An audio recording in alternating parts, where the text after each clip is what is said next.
And welcome back to Shovick Sports Shit. I'm Cory. I'm Austin. It's been a long couple of weeks. Hopefully everyone had a good holiday season. I know we were definitely ready for it to be over with. Now we're back.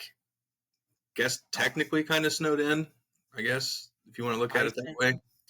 Iced in. So everyone, everyone stay safe with the weather and all the snow and ice that everyone has received. I know Kansas City got smacked around a little bit with the weather. So just take care of yourselves out there. All right, let's jump back into it. So instead of the hits tonight, we're going to talk a little college football recap and how bad I did. So we'll just go to say that I have no one left in the Final Four that I had picked. I'll let you guys do the math on that. And then you have Texas and Penn State left still. I guess you technically didn't pick a national championship game, or if you did, I didn't put it down. I think we were both leaning towards Ohio State, Georgia, or not. Well, we said that based on not our predictions, but just kind of how we thought everything would go. So let's jump into that real quick. All the teams that had first-round byes lost. I know everyone talks about, well, the NFL players do kind of the sit and rest kind of method. I mean, the Chiefs are doing it right now with their players. They didn't play this past Sunday. They won't play this Sunday with their bye, and then they'll play, obviously, the following, which I think was, 26 days? 23 or 24 days, yeah.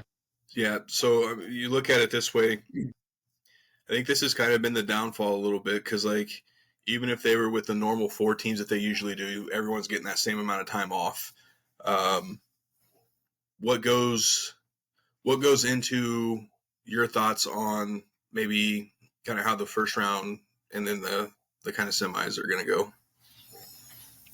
Yeah, I mean, obviously, I was clearly wrong about Tennessee working Ohio State. With that being said, though, if you would have told me Will Howard would have played at this level, something we've really never seen when it comes to big-time games or big-time competition, I might have felt a little different, but I was still way wrong on that. But I think it's a little different for college athletes at that age to be able to take, weeks and weeks off at a time. I also think you're not going to please everyone and you can't get it to a perfect scenario. I think the one thing I do think they need to start reseeding. Kind of like the NFL does, like your top seed's going to play your worst team and then so on and so forth after that. But we thought the Oregon-Ohio State game had the chance to be one of the best games in the playoff. Newsflash, it wasn't. It was not. Unless you're an Ohio State fan, then it was. But, it's the first year of the 12 team. There's obviously a lot of complaints, a lot of ideas, suggestions, couch commissioners who think they know what can be done. It's going to be a flawed system till the end. It's not going to be able to become perfect. Is 12 teams too much? Maybe. There's been a look of some teams not looking like they deserve to be here, but I think more has gone into it. So it's kind of like March Madness, though. I don't think any of the actual top 4 teams in college football are remaining. But that's just kind of how it goes when you start expanding to a big kind of tournament format. We've said it with March Madness a lot, that rarely does one of the best teams cut down the nets at the end of it. That's just what you get when you start getting to this format. So a team's going to win it. Good for them. They did what they had to do to earn it, but that it's never going to make not even everyone happy. You're not going to make a majority happy no matter what you do. Yeah, so before we go game by game, I do want to jump in on the Will Howard thing because, I mean, if you listen to any of our shows when we were talking college football prior to the season, and then even the last show when we were talking about the football playoff, a lot of it had to do with Will Howard. Ohio State probably goes undefeated if he played like that against Michigan. There's no denying the dude's talent. It was mostly decision-making. And that's what they were even talking about that on game day, about the first time Oregon and Ohio State played when he had that nice run but then slid down. It was like, oh, shit. So, I mean, again, no one was denying the talent. But you have probably the best receiver in the country in Smith. As a freshman, the dude just was on a heater. Oregon had no answer. He kind of was hoping they'd man up on him because he even said, hey, if they're going to go man coverage on me, it's on. So Oregon, for some reason, called the bluff and failed miserably. The dude had like over 180 receiving yards and just completely annihilated that secondary. So now that goes to the next point. If Will Howard plays like that, they're going to absolutely destroy Texas because Texas is not good. It should have been a cakewalk against Arizona State, which kind of for the most part it was until the second half, mainly that fourth quarter when you got into the back half of the fourth quarter and Arizona State went on that run.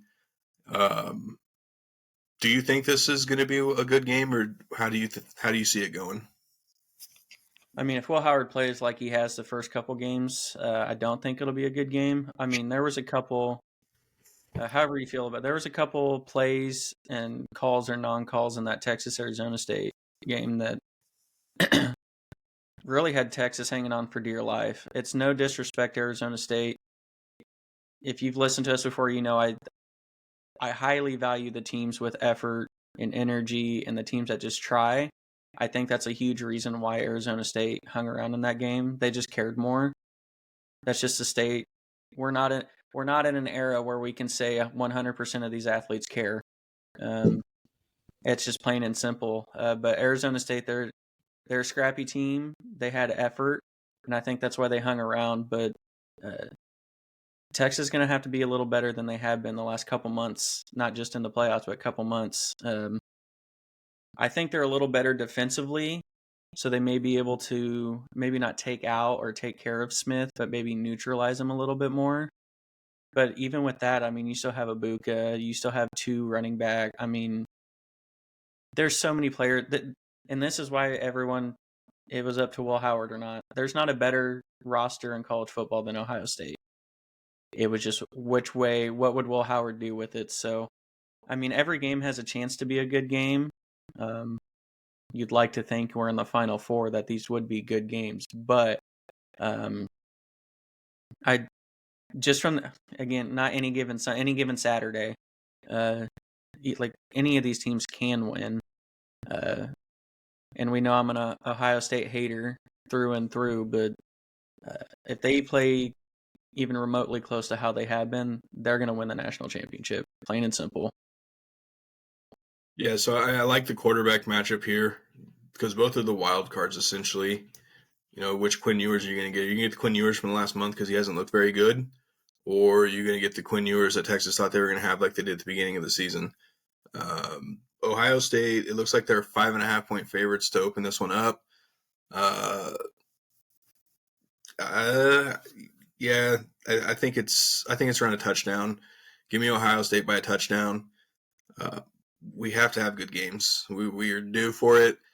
As much as an excitement that there was for the 12-team playoff, literally the only good game has been the Texas-Arizona State game. And even then, it really wasn't all that exciting for the most part, just based on how the game started. So, yeah, give me Ohio State by a touchdown.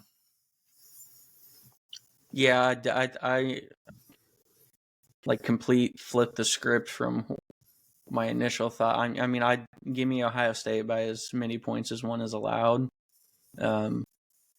It's just hard. Honestly, how do you game plan for it? You can't man up because across the board, like, yeah, okay, even if you're okay at one or two of the spots, Ohio State's so deep and good. You sit back and play deep zone, making a march down the field. Okay, they'll just run it down the field. They have a great run game. I don't know how you game plan for him. If Will Howard's playing smart and turnover-free football, I just don't see how Ohio State doesn't win. So, realistically, just because it is kind of that 5.5, 6-point spread, I mean, give me Ohio State by a couple teddies just to keep it reasonable. I hope it comes down to the wire, though. Neck and neck. It'd be cool to see like a 6 overtime game. Like, let's do it. Let's see alternating 2-point conversions back and forth. But Ohio State is so damn good on paper that it's just hard to bet against them by a large margin. It's just wild. Yeah, Texas defense is pretty good. Ohio State's defense is also really good. Um, like I said, I think it's going to come down to the quarterback. And right now, Will Howard's on a different level. He's playing at a very, very high level. I think that's going to be the difference maker. If Texas can get their run game going and get the play action going, and Quinn Ewers can make good decisions in the red zone, I think that gives Texas a shot. But no, give me Ohio State. I'm not like you. I'm not an Ohio State hater. I'll pull for them every now and then. But Michigan through and through, bro. right.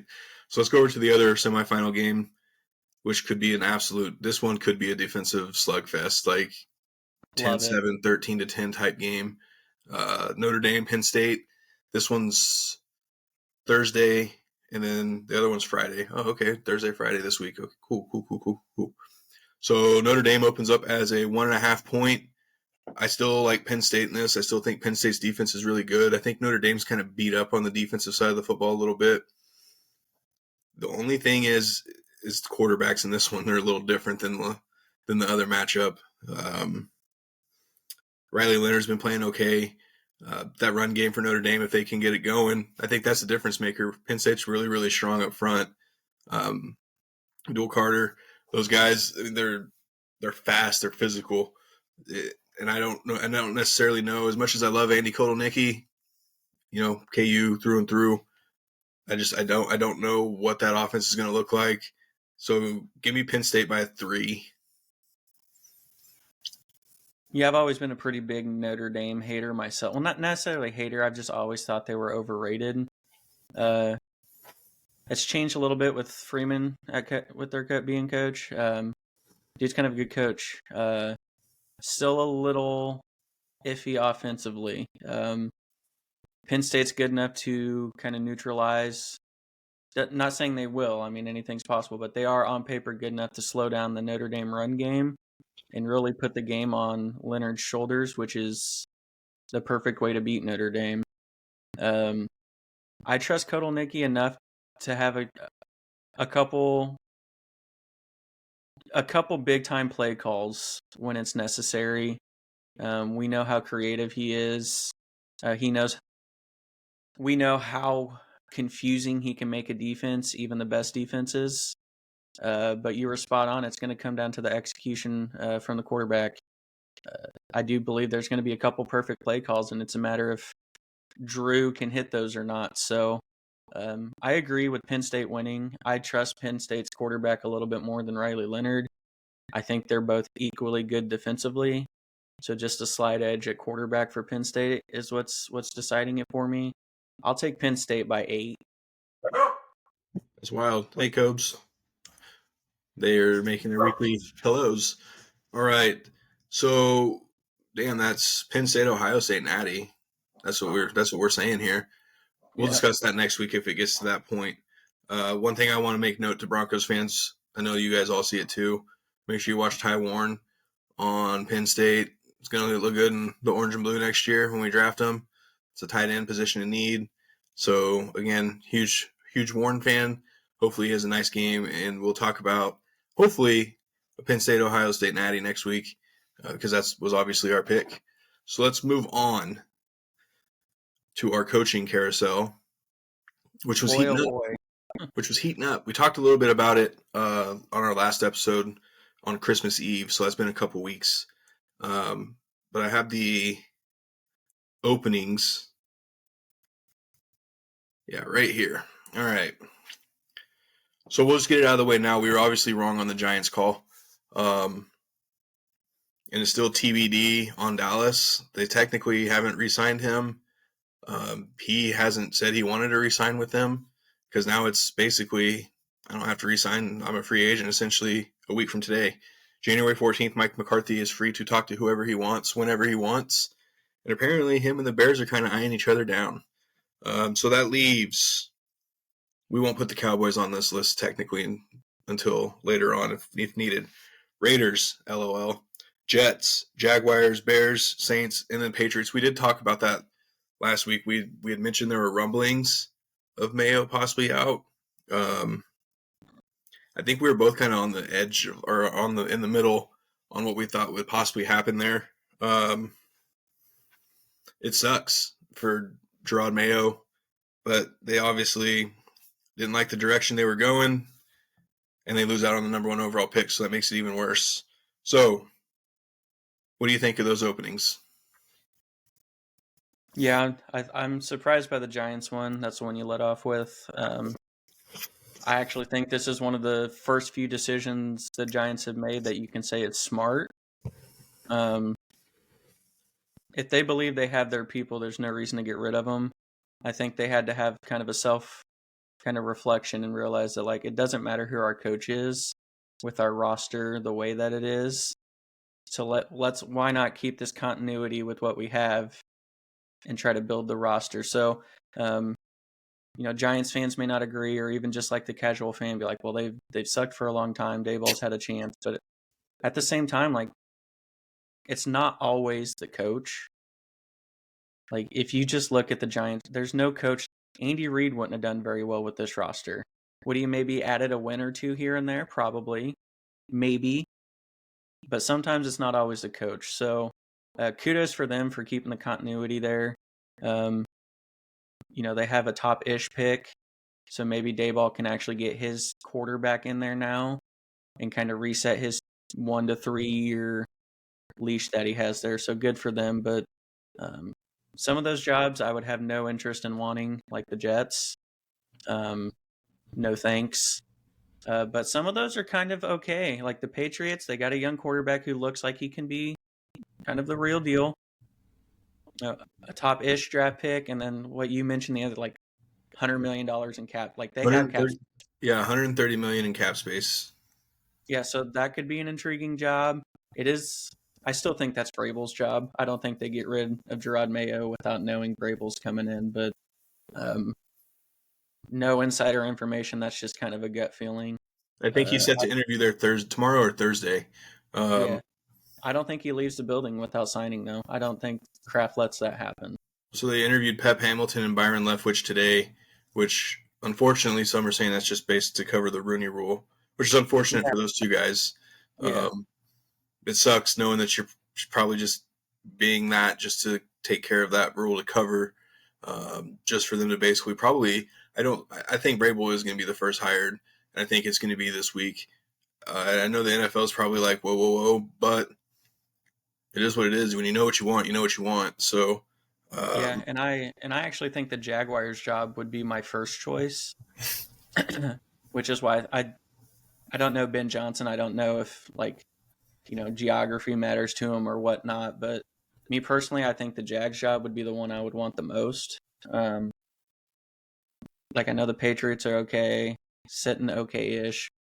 Saints are just an old roster who are still in salary cap hell. No, Raiders' job. I don't even need to explain that one. And then the Jaguars, you paid them like one, so, like, they have a franchise quarterback. They got a couple running backs that have been good, playmakers, some young defensive talent. Jags have shown a willingness to spend money. So if you get the right coach in there to help you smartly direct where that money's going, I just think they're the most talented roster of the openings. We said it before the year that, like, the Jags on paper are a really talented team, but somehow they find a way to Jaguar. So I don't know if Ben Johnson ends up there, but I know that should be one of the premier jobs. Obviously, I think people think the Bears is one, just given young Caleb Williams and still the hype and potential around him. They already possess statistically a really good defense. So not a lot of work will have to go on that side of the ball. But like the Saints, Raiders, like some of these jobs, I think you're going to have to either overpay or kind of get kind of a under the radar guy, because I just don't know if the big names are going to want to go there. Yeah, so I think a lot of this Vrabel talk to the Patriots is also because now the Raiders have an opening. Does he take the interview with the Patriots and then says, hey, I'm going to go talk to my boy Tom, see what they have to offer? You never know. I'm reverse by 1 and 2. You had Jags 1. I like the Bears. it is a franchise quarterback. Their defense, they're now you just need to focus on the offensive line. You're going to have some money. Get your offensive line piece together. You're already in a tough division, though, which, again, Jaguars aren't. But Lions are going to start paying people, too, at some point. You know, who knows what the Vikings are going to look like next year.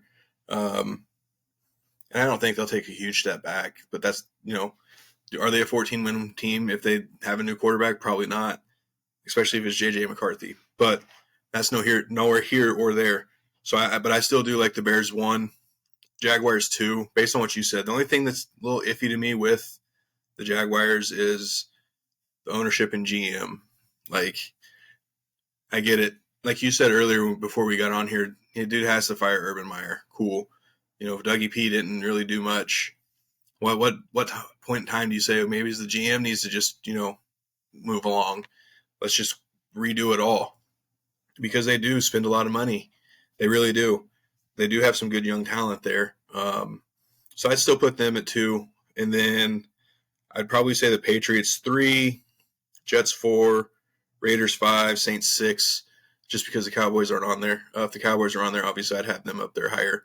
I'm gonna move Raiders and Jets below Saints, though. Yeah. Saints at least have some talent. Possibly. I guess as current roster sits, like the Jets do have talent, but with a lot of rumblings of Sauce and Garrett Wilson wanting out of there, Rodgers and Adams, rumors about them moving on. So like a lot of the talent they do have sounds like it wants out of there. Well, I think that's why this coaching hire for them mattered. Like this is big. Like you've got to get this hire right. I agree, but I still think the Raiders is absolutely the worst one. They don't have a quarterback. I don't think their GM's very good. They do have a little bit of talent to work with, but it's at like the tight end position, which, not knocking tight ends, that's just not one of the premier positions. So I definitely think the Raiders is the least appealing one, and it's not close. This is where I think Dion's going to end up. I truly do. I was reading some stuff earlier that said he had, and again, no one's confirmed. No one said any. This is kind of just pure, just kind of like, hey, now's the best time to ever. If you're ever going to do it, now's the time. You kind of get to, you kind of bring a circus with you, yes, but you're also in Vegas, right? So it's like, he'll attract some free agents. He'll attract some, people that want to come there now. You're going to more than likely have your son as the quarterback if you get it to that. So that's a name to watch. I'm leaning towards Dion being the one for this one because, I don't think, as much as Vrabel probably loves Tom, I still think the Patriots are the job because just of how their roster's set up. Aiden O'Connell, Drake May. Just because they don't have a quarterback yet outside of Aiden O'Connell. Jets. I kind of like Saleh for the Jaguars. I know I said Jets, but I was looking at the Jaguars. I kind of like Saleh there. He brings that toughness, and that kind of helps your defense out a little bit. He's going to have to get the coordinator pick right, obviously, to be able to help Trevor Lawrence. Maybe an under-the-radar guy could be a Matt Nagy. I don't know exactly how they're looking at.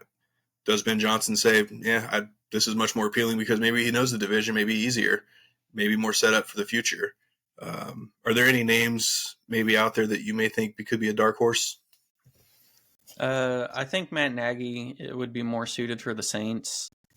I only say that because the Saints are basically the Kansas City Chiefs castaway when it comes to roster and whatnot. But I actually think a dark horse is Spags. I know he's been wanting to be a head coach for a while. I don't know if there's kind of some backroom handshake where it's like, stick with the Chiefs, win Super Bowls with us, job's yours when Big Red hangs it up. But I think Spags is an under the radar kind of guy. We saw a list when we were watching one of the shows, one of these, I don't know, we're coming off holiday break, all these days mash up, but one of the names that we saw on a list was John Gruden. Jay Glazer's list. Yeah, so that would be a wild one. You go from suing the NFL to the NFL like bringing you back in type deals. So I'd be curious to see if he actually gets a shot. I mean, we know, I'm not saying anything about his character or what he did, but just from an X's and O's and coaching standpoint, we know he's a good coach. Curious to see if that's going to be good enough for a team to take a chance on it or not. But I definitely don't have any flyers like Dion. I'm curious on Dion is actually going to up and lead Colorado or not. I think the idea of being able to coach his son in the NFL might be too much to pass up on. But yeah, I think you're going to see.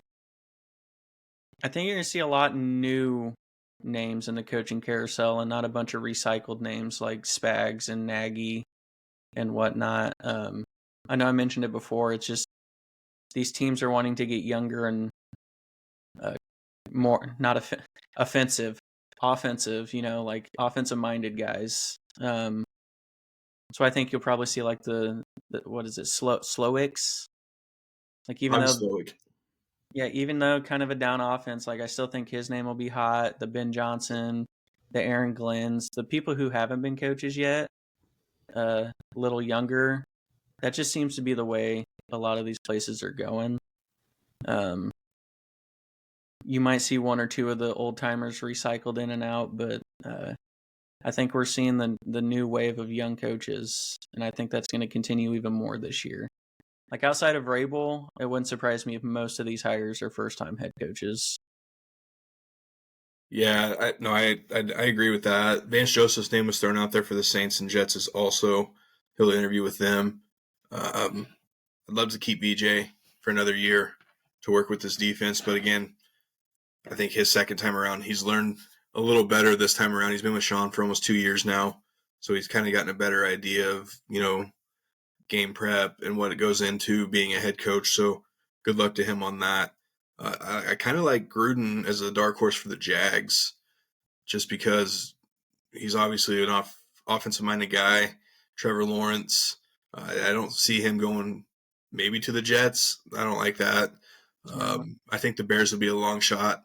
I think the Bears kind of have a couple guys in mind that they're really going to go after. So give me Gruden as the dark horse for the Jags. Let's be honest. It'll be Raiders are going to fuck around and Raider and bring Gruden back. Be like, I saw someone say they're going to hire Josh McDaniels back. Oh gosh. Please do. No, I'm curious. I think the first domino that everyone, I think the first one will be Vrabel to the Patriots, but I think everything else, all these other openings, I think they're all waiting for the Ben Johnson domino to fall, which that's, if we just go by what's expected, that's going to be a while because he's going to assume that they're going to make a long playoff run. But I think a few, maybe not all, but I think a few of these teams are really waiting for that Ben Johnson domino. And I think that actually hurts the Cowboys the most because I think that's who they're willing to go give the most money to. But if they miss out on him, Mike McCarthy will sign elsewhere. Like before that, so that could have the biggest impact on the Cowboys to where they don't get Ben Johnson and they lose out on McCarthy because they waited too long. So, but I think the Jags, the Bears, the Cowboys, all three of those definitely putting all their chips in on Ben Johnson, and that's going to I think that's going to push some of these openings.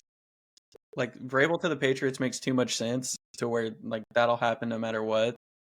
But even the Raiders probably think they have a chance at Ben Johnson. Like that is the name right now. Yeah, so don't forget. It's going to be a long time before these coaching positions get filled just because of Ben Johnson's the guy.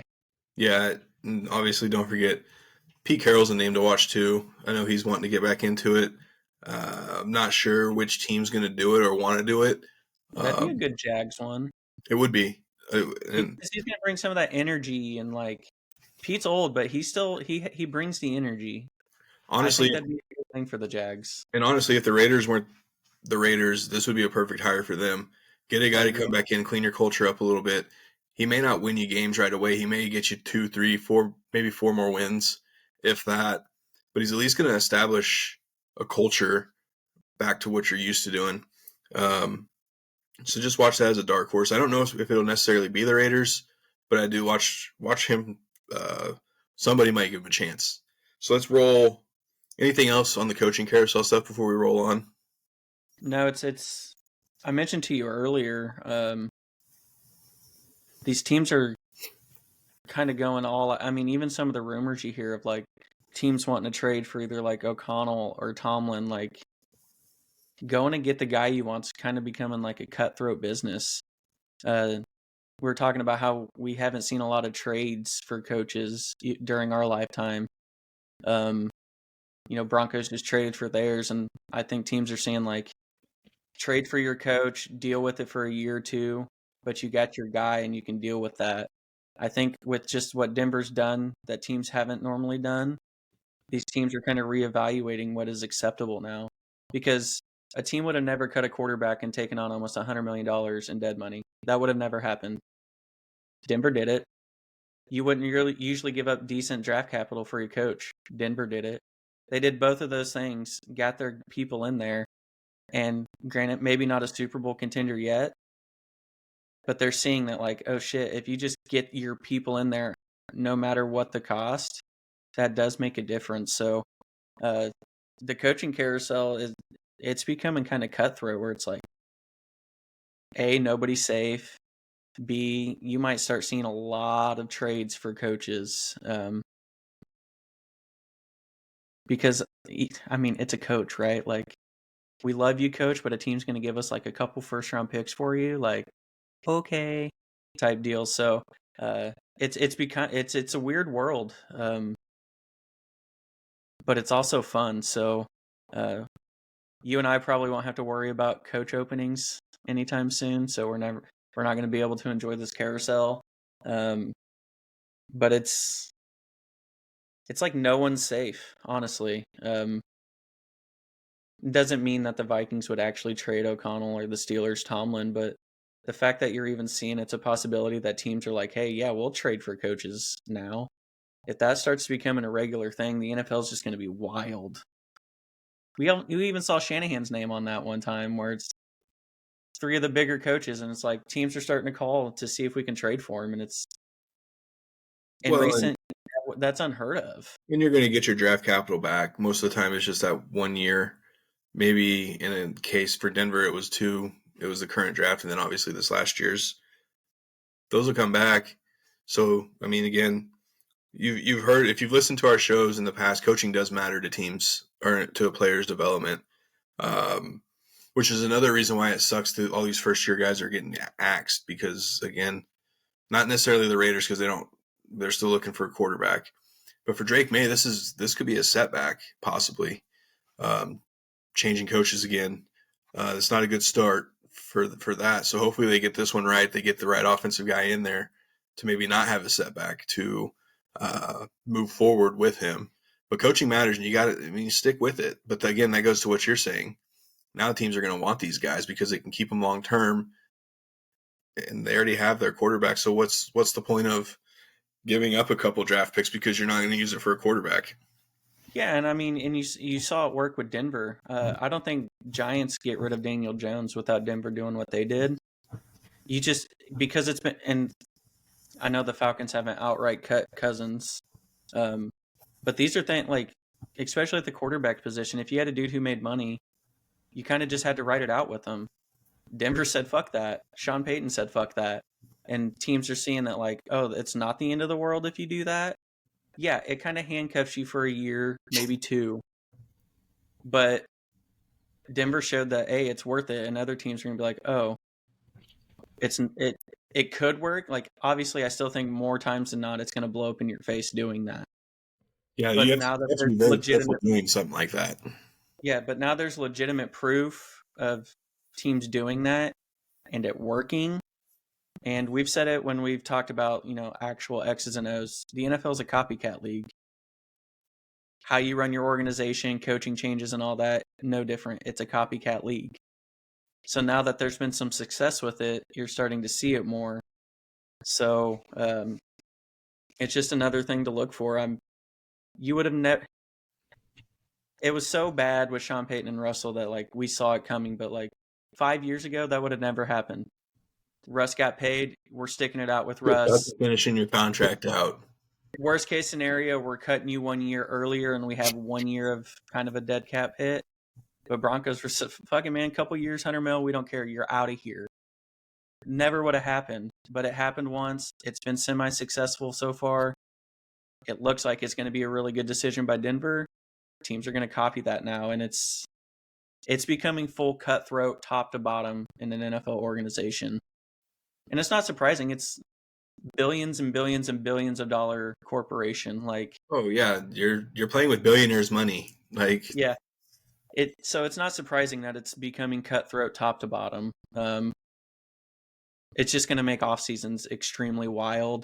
I think you're going to start seeing more and more things that nobody saw coming. Which is, that may not happen. The media is there's so many insiders and that I don't know if anything can truly surprise anyone anymore. But I think you're going to start seeing a lot more things that like you would have never dreamed of seeing. And it's just going to make an off season wild for the NFL, which is a good thing. I mean, NFL already owns like 6 months of the year. So now, I mean, sooner or later, NFL somehow, some way is going to be like a 12-month entertainment business. Somehow, some way. So it's wild. It's crazy. We're not going to have to worry about quarterback coach combination thing for a while, but there's going to be plenty for us to talk about throughout the years. Oh yeah. So if there's any more coaching in news, we'll bring it to you guys next week. I think really the only one right now would be the Cowboys. Kind of watch to see what they do. So I just got an update that the Cowboys denied Chicago's request to interview McCarthy. Well, there you go. So maybe that means they're going to try to negotiate. So now basically it's still on McCarthy's plate. But now if you're the Bears, they're like, well, can we afford to wait one more week, or do we fall behind? I think the answer to that is you wait. Yeah, because you can wait till if he doesn't re-sign with Dallas, that's up to McCarthy. Yeah. He can let that date come and go and interview with whoever he wants. I do think this shows that Dallas wants to keep McCarthy. You're not going to deny it if you don't plan to keep him, but that's Dallas, of course, in the center of everything, even when they shouldn't be. But I don't know how many times I've seen an interview request denied. I've seen some because of teams in the playoffs. Well, and then it's obviously blocking cross moves. So like D coordinators, no, you're not going to interview for a D coordinator position. So stay tuned. I mean, hopefully we'll have an update for next week with the Cowboys. And if there's maybe a late firing, I don't think so. I think most of it's probably done. It is only Tuesday. So it's only Tuesday. So anything can happen between obviously now and next week. So stay tuned. We'll bring any updates to you guys next week. We won't talk about these playoff games, but let's talk about some of the matchups. So Saturday, you have the Texans, Chargers, Steelers, Ravens. No weird upsets here, right? Chargers are favored by 3. Baltimore's down to 9.5. It was at 10 earlier, so that's slowly going down. Should be the Chargers, Ravens, right? Yeah, and technically that would be an upset. Technically, yeah, I suppose. By seed. By point spread, it wouldn't be. That's true. Yeah, let's talk about the disappointment of the Texans, though, right? Like, I know they've had some injuries and stuff, but at this point, who hadn't? Like, I don't even know if we can talk injuries because Detroit Lions are going to pull up and be like, excuse me? But yeah, Texans have what it takes to win. Really haven't looked good this year. Not necessarily looking good rolling into the playoffs either. I'm a Harbaugh guy. I think most of you probably could have gathered that given previous episodes and knowing that Michigan's kind of my side piece in college. Chargers scare me as a Chiefs fan. They've always played us well. The benefit we always had was Charger, and Harbaugh's kind of removed that from the Chargers equation. So I know we're talking 1 week, but I guess I don't even know if this can be going on a limb. Like, we're talking about playoff teams at this time.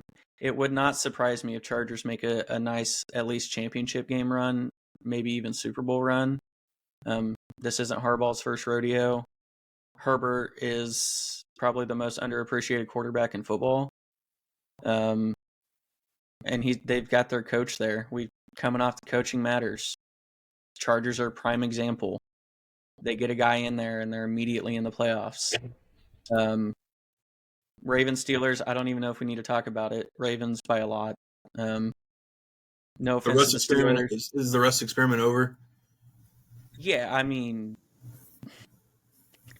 I was one of the ones that didn't understand why they benched Fields. I know the first couple weeks after they did it, everyone's like, this is why. But, like, how about the last 6 weeks? How's that gone now? It's a rivalry game, so anything can happen. Steelers do technically have the Ravens number. Kinda. Look, and I'm not even like a Lamar Jackson, Derrick Henry fan, but if they put their shit together, there's no reason they aren't a legitimate Super Bowl winner when this is all said and done. They could win the Super Bowl if they would just do what they're supposed to do. Yeah, and I don't feel that way about the Steelers. Like, even if Steelers play their A-plus games, I still don't feel like they have what it takes to make that Super Bowl run, which is why I just go Ravens by a lot. I think both of those games are actually going to be quite lopsided. Yeah, that's usually what you run into on Wild Card Weekend. In the past, it's always been kind of like the college football playoff. Some lopsides. You have maybe a game or two that's good.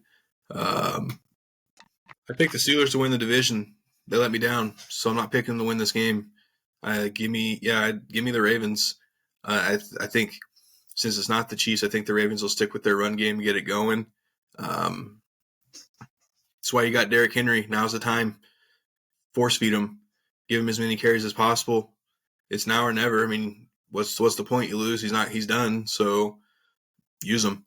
And then, so I'm not going to put a point spread to it. I don't think it'll be. I think it'll be well under the 9.5, just because it's still a rivalry game. So give me the Ravens. I'll go 6. Give me the Ravens by 6, and we'll call it a day. So let's go over to the NFC real quick. Packers, Eagles. Jalen Hurts still in the concussion protocol. Not good for them. Packers are kind of reeling.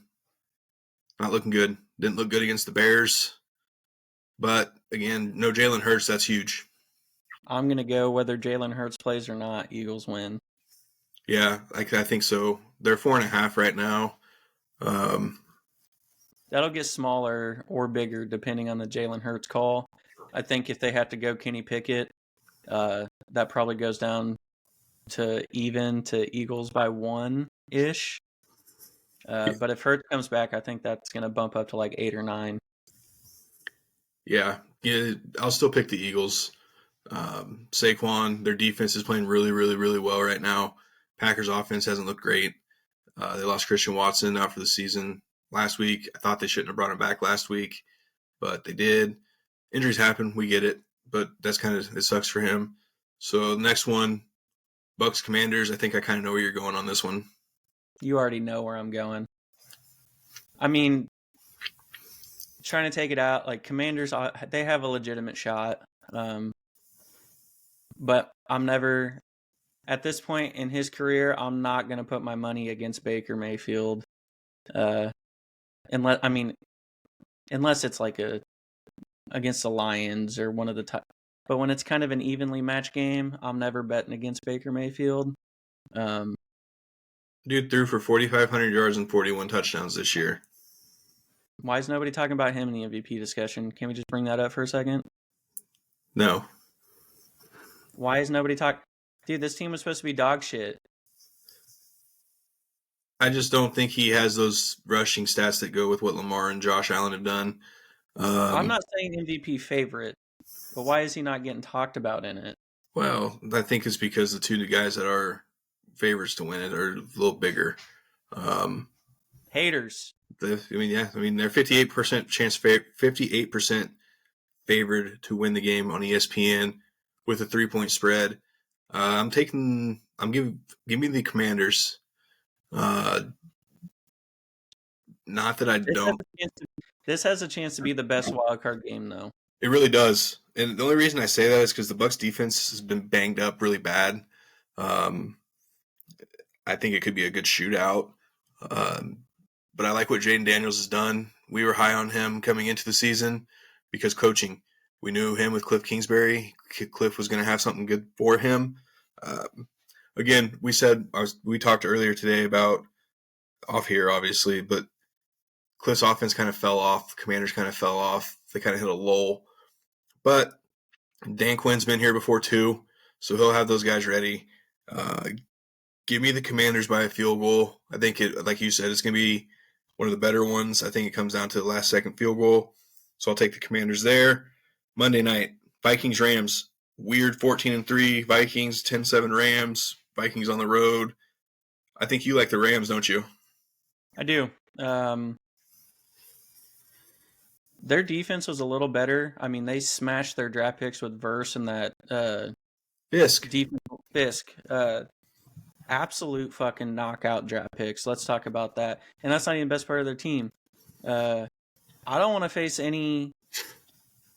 the Rams healthy. Like Stafford, Williams, Nakua, Cut. Like they can beat anybody. And that's actually a scary team to play if they're healthy. And they are. I know people questioned why they set them out, and I think it's because the Rams feel the same way. We can beat anyone on any field at any time if we have our guys. So step one is to make sure we have our guys. I don't think they cared about the 3-4 seed at all. They just wanted to make sure they had their guys, because if they have their guys, they can beat any one of those other 6 NFC playoff teams. And I feel very confident saying that. And I know that's disrespectful to the Vikings in the season they just had. And they have a really good defense and whatnot, but Rams are a team I don't want to face it when they have all their people, plain and simple.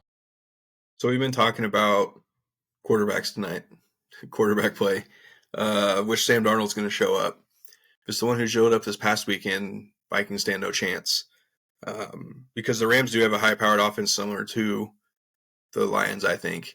So, yeah, if it's Sam Darnold from last week, 0% chance.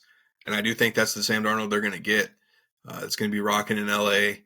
Sean McVay is a damn good coach. Not that Kevin O'Connell's not.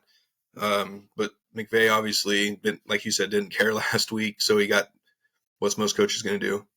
Rest their players, keep them healthy. Minnesota's a 1-point favorite. Give me the Rams by 1. Yeah, I agree. It's not going to be a blowout.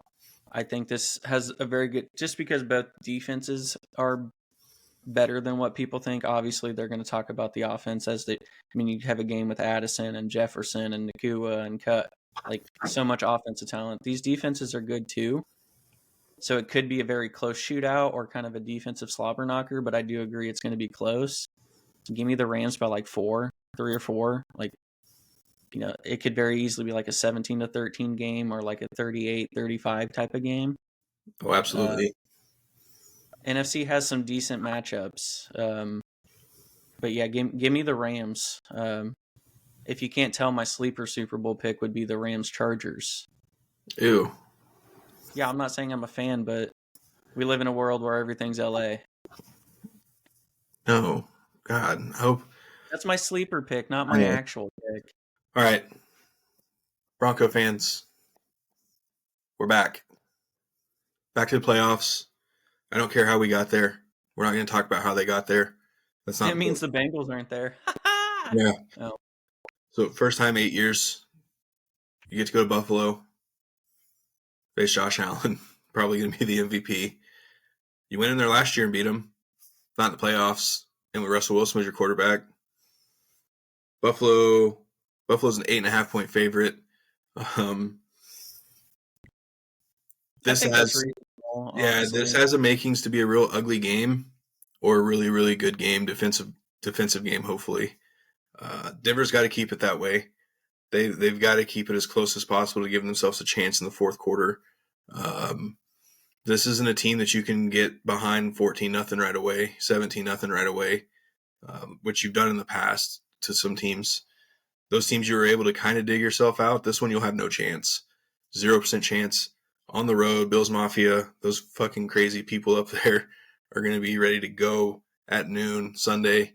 But I'm not picking against the Broncos this week. Obviously, I'm taking the Broncos to win this game. But I think this is going to have to be the week, and we've talked off of the podcast about this.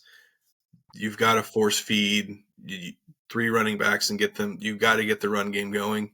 Your offense is going to have to be your best defense this week. The biggest fear I have of this game is the same fear I've had every game this year, is the running backs matching up on the linebackers. This time you have 2 different running backs, James Cook and Johnson. These are 2 different guys. They're very good receiving backs. Your linebackers are not good in coverage like this.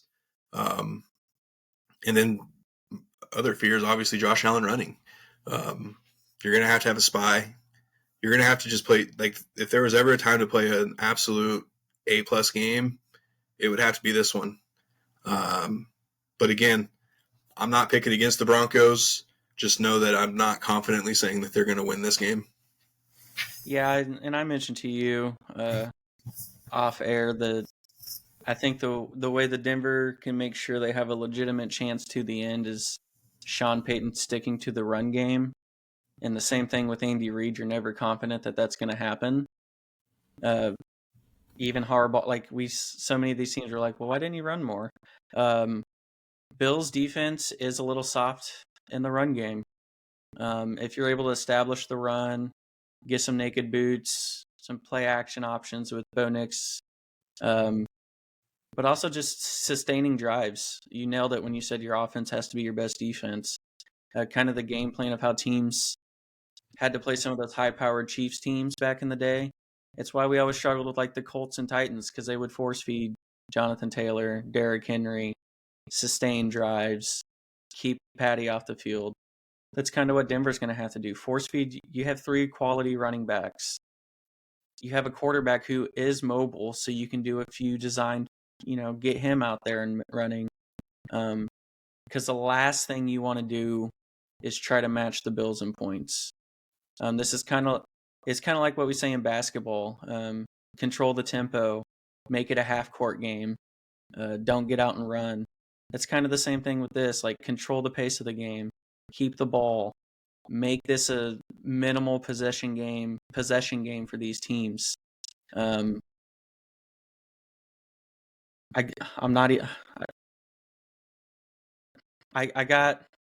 have to think that Sean Payton's going to have a good game plan to make this game competitive, but there's also a part of me where the Bills have been here before. It's not like Josh Allen and the Bills have just played shitty in the postseason. Like, they've come close. Josh Allen's put up points against, like, it's just the Chiefs got in the way.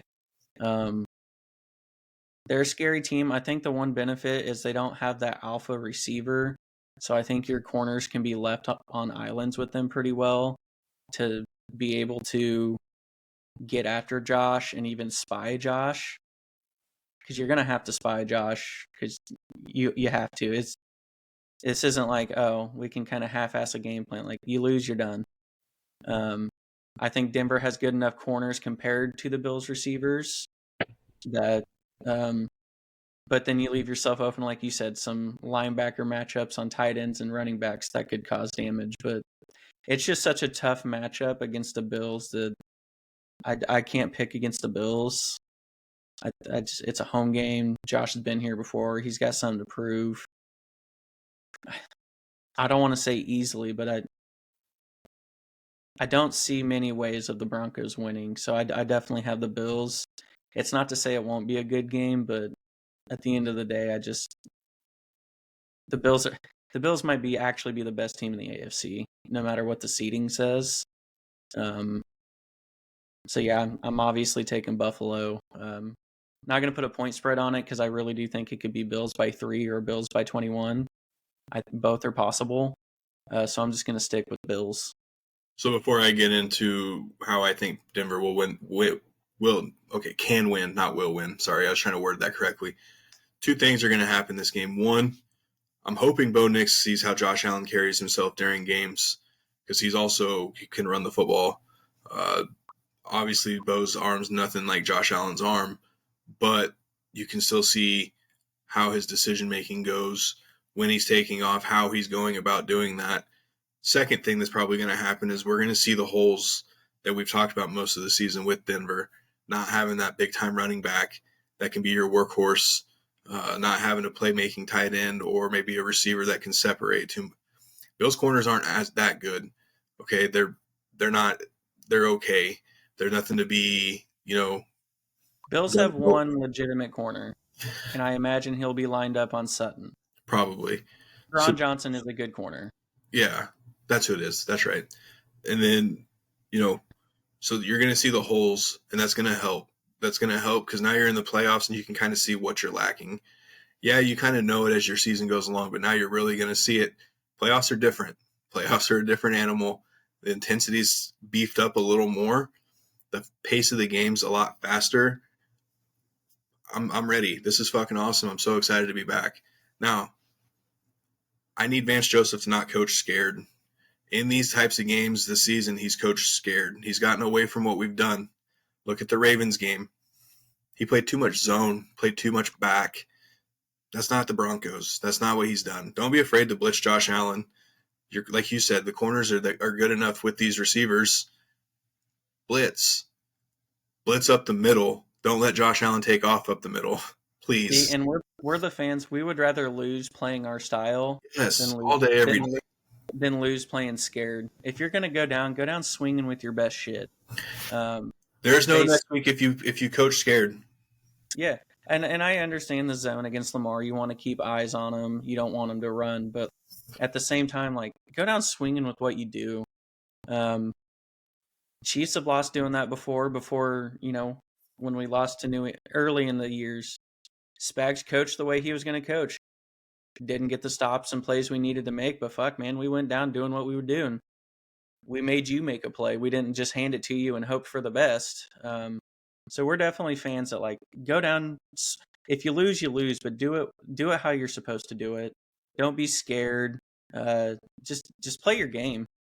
Bronco fans, there's nothing to be sad about if we lose this week. If we win this week, sweet. Next week, me and you get to talk about Chiefs-Broncos matchup. That's awesome. Don't be pissed off if you fucking lose this game. Be disappointed, be sad a little bit. But no, you have your quarterback, you have your coach. You're going to have more cap money next year. You're going to be okay with the draft. It's okay. Buffalo is a better team on paper and on the field probably. It's okay. But Vance Joseph, blitz, do your style of defense. The defensive line will be the X factor this game. If the defensive line can get pressure and make him uncomfortable, make him have 2 bad interceptions or 2 bad turnovers, Denver can possibly pull the upset. Yeah, that's what Josh has got to. You guys got to force him into a turnover or 2, steal a possession here or there. Absolutely, and I think Denver's front. They don't even. Blitz obviously, but a lot of times you can get away with your front 4, just given how good they have been. I still think it comes down to how well you neutralize Josh Allen's legs. I think that's going to be the X factor. I think you guys are good enough in the secondary to not let him beat you with his arm. If you play your style, obviously. You run zone, then people are going to be running wide open. We've seen that before.